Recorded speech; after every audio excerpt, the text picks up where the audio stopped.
तो hello guys, पिछले episode में हमने देखा था जिन्नू को जो माइनिंग टीम के साथ ए रैंक डंजन में जाता है और ए रैंक डंजन के बॉस से फाइट करना चाहता है। लेकिन वहाँ चाहेन आ जाती है और कहती है तुम वहाँ क्या कर रहे हो, तुम्हें पता नहीं ये बॉस का एरिया है, बॉस जग गया तो माइनिंग टीम के सभी लोग मारे जाएंगे। इसके बाद जिन्नू अपने मन में सोच रहा होता है चाहेन इससे जुड़ी सभी अफवाहें सच थी, मुझे उसके बोलने तक उसकी मौजूदगी का बिल्कुल पता नहीं चला। और फिर जुनू पीछे मुड़ता है और कहता है मुझे माफ कीजिएगा, मैं यहाँ पर अपना रास्ता भूल गया था और यहाँ पर आ गया। और ये कहकर जुनू वहाँ से जाने लगता है। तभी चाहेन उसे रोक लेती है और उसे सूंघने लगती है, क्योंकि चाहेन को मैजिक बीस्ट और हंटर से बहुत ही गंदी स्मेल आती है। लेकिन इस बार जिन्नू से कोई भी स्मेल नहीं आ रही होती है, तो जिन्नू से वो पूछती है क्या तुम हंटर हो। इसके बाद जिन्नू का आईडी कार्ड देखती है जिसमें ई रैंक हंटर लिखा हुआ होता है। फिर चाहेन कहती है कुछ नहीं, तुम ध्यान से जाना, ये डंजन काफी बड़ा है। फिर हमें जिन्नू दिखाया जाता है माइनिंग टीम के साथ। माइनिंग टीम का लीडर कहता है तो तुम खो गए और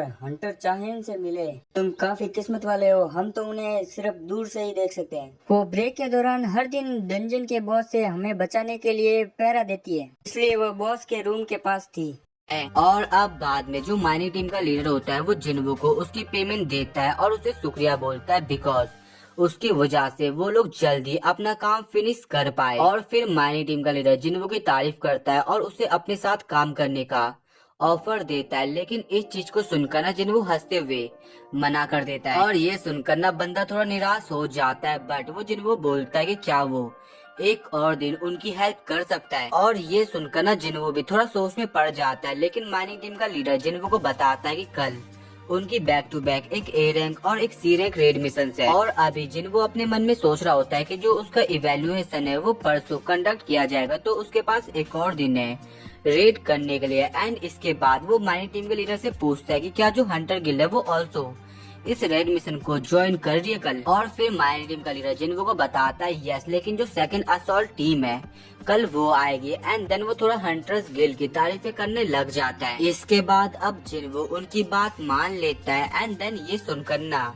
जो बंदे होते हैं वो काफी ज्यादा खुश हो जाते हैं। और फिर सीन शिफ्ट होता है, हम लोग देखते हैं चाहे इनको जो कि किसी से संग जिन्वो के बारे में पता कर रही होते हैं, लेकिन उस बंदे को भी ना संग जिन्वो के बारे में पता नहीं होता। और फिर बंदी अपने बेड में बैठ जाती है, आई मीन लेट जाती है और जिन्वो के बारे में ही सोच रही होती है। और तुम लोग कह सकते हो कि यहाँ से अब प्यार की कहानी शुरू होने वाली है। इसके बाद सीन चेंज होता है और हम लोग देखते हैं जिन्वो को जो कि अपनी डेस्टिनेशन में पहुंच जाता है। और जब वो माइनिंग टीम के बंदों को देखता है तो उसे अपने पुराने टीममेट्स की याद आ जाती है, जो सोचकर बंदा एक स्माइल देता है और अपने मन में सोचता है कि ऐसी चीजें उसने काफी लंबे समय से फील नहीं करी। और फिर हम लोग देखते हैं कि वो लोग संग जिन्वो की वजह से अपना काम जल्दी खत्म कर लेते हैं। एंड देन फिर एंजॉय करना शुरू कर देते हैं डंजन के बाहर ही। लेकिन तभी उनके सामने कैप्टन सन क्यून आते हैं, जो कि माइनिंग टीम के बंदों कहते हैं क्या मैं तुम में से कोई एक बंदा बोरो कर सकता हूँ, क्योंकि जो हमारा बैग उठाने वाला बंदा है वो आज नहीं आया। और इसके बाद की उन सभी को अनाउंस करते हैं कि अगर कोई भी उनके साथ काम करेगा और अपनी जान को रिस्क में डालेगा तो इसके बदले वो उन्हें उस बंदे को ज्यादा पे करेंगे। और फिर माइनिंग टीम के लीडर की उनको समझा देते कोई भी ये काम नहीं करने वाला। बट तभी साइड से कोई अपना हाथ खड़ा करता है और कहता है कि मैं जाऊंगा। और वो बंदा होता है संग जिन्वो, जो सुनकर ना जिन्वो के साथ ही चौंक जाते हैं और उसे समझाने की कोशिश कर रहे होते हैं कि उसे ये काम नहीं करना चाहिए। बट फिर साइड से किहुन उससे उसकी रैंक पूछता है, तो फिर आंसर आता है ई रैंक। और जो माइनिंग टीम के लीडर होते हैं ना वो किहुन को बोल रहे होते हैं कि उन्हें इसके बदले किसी और को चूज करना चाहिए। बट किहुन जवाब देता है मैं इसी के साथ कंटिन्यू करूंगा। और इसके बाद दोनों किहुन और जिन्वो एक दूसरे को अपना इंट्रोडक्शन देते हैं। एंड देन सीन चेंज होता है और अब हम लोग देखते हैं गेट का सीन। और अब फाइनली वो सभी लोग आगे की तरफ मूव करते हैं। और जब जिन्वो गेट के अंदर और सबसे पीछे होता है ना तो वो अपने मन में सोचता है कि जो इस डंजन के अंदर मैजिक पावर है वो कल के मुकाबले कम है, लेकिन मेरे को रेड गेट वाला ही फील हो रहा है। बट तभी साइड से जिन्वो के पास एक बंदी आती है जो कि उसे कहते हैं बेटा नर्वस मत हो, जिन सभी हंटर्स को कैप्टन लीड कर रहे हैं वो सभी हंटर्स काफी ताकतवर है।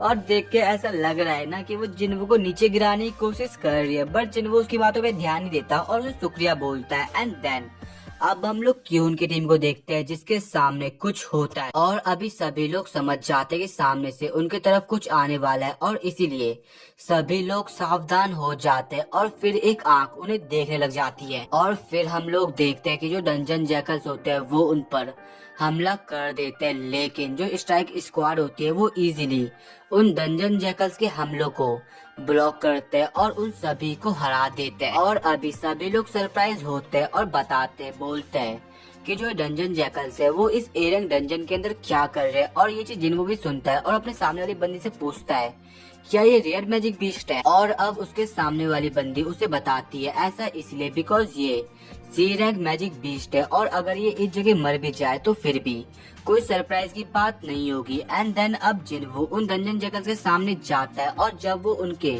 गले में कॉलर देखता है तो वो सभी को बताता है एक बार इधर देखो। देखकर ऐसा लग रहा है कि इन्हें किसी के द्वारा पाला गया है और इन्हें एज अ हंटिंग डॉग भी यूज किया गया। और तभी क्यून कुछ ऐसा देखता है जिसको देखकर बंदा सरप्राइज हो जाता है बिकॉज उसके सामने काफी सारे हाई ऑर्स की आर्मी आ जाती है और उसे पता नहीं है कि ये सब कैसे हो गया। और फिर एक ऑर्स अपना भाला पकड़ता है और क्यून पे फेंक देता है, लेकिन क्यून समहाउ इस हमले को ब्लॉक तो कर देता है बट इसके चक्कर में जो उसकी सील होती है वो थोड़ी सी डैमेज हो जाती है। इसके बाद सभी ऑर्स उनकी तरफ स्ट्राइक स्क्वाड की तरफ आगे बढ़ते हैं और तभी एक हंटर अपनी प्रोवोकेशन स्किल का यूज करता है बट ये स्किल उन ऑर्स पर बिल्कुल भी काम नहीं करती है। और इस फाइट के अंदर देखा जाए ना सभी लोग काफी ज्यादा स्ट्रगल कर रहे होते हैं, इवन एक हंटर का तो हाथ तक कट जाता है। और जब वो अपनी जान को बचाने के लिए वहाँ से भाग रहा होता है तभी उसको बचाने के लिए उसके सामने एक बंदी आ जाती है और जो हीलर होती है ना वो उस बंदे के हाथ को हील कर देती है। लेकिन इसी के बाद उस बंदी के सामने भी